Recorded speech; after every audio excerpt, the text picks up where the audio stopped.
তো এখনো স্নান ফেনান বাকি না? আমায় খেতে দিয়ে দাও না, থালা নিয়ে এসছি। দুটো খেয়ে নিই, আমার ভালো লাগছে না, কারণ বেরোতে হবে এক জায়গায়, বেশি লেট করলে হয় না। মাঝখানে দাও ভাতটা। হ্যাঁ, কারণ ওই এক জায়গায় বেরোবো, ওরকম তাড়াহুড়া করে খেয়ে বেরোনো যাবে না। অল্প অল্প ভাত, ব্যাস। রাইস তো বানিয়েছো রাত্রের জন্য, ট্রেনে খাওয়ার জন্য। তো বন্ধুরা, আমরা কিন্তু দার্জিলিংয়ের উদ্দেশ্যে রওনা দিচ্ছি। তো দুপুরে একটু নিরামিষ খাওয়া দাওয়া করে যাচ্ছি, আর রাত্রেবেলা একটু চিকেন হবে রাজেশদের বাড়ি।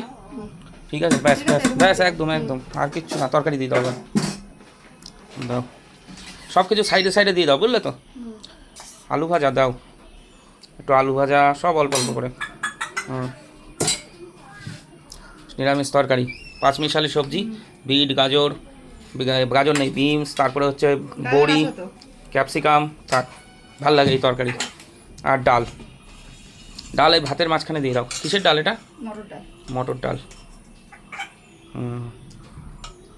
তো আজকে দুপুরে নিরামিষ, রাত্রে কিন্তু আজকে নিরামিষটা মানবো না। রাতে ট্রেনে উঠে সয়াবিনটা, হ্যাঁ সয়াবিনটা রাইসের সাইডে দাও। তাহলে অনেক কিছু দেখেছেন, শনিবার হলেও আমাদের অনেক রকম আইটেম। ব্যাস ব্যাস ব্যাস ব্যাস, ভাত কম তরকারি বেশি, ঠিক আছে।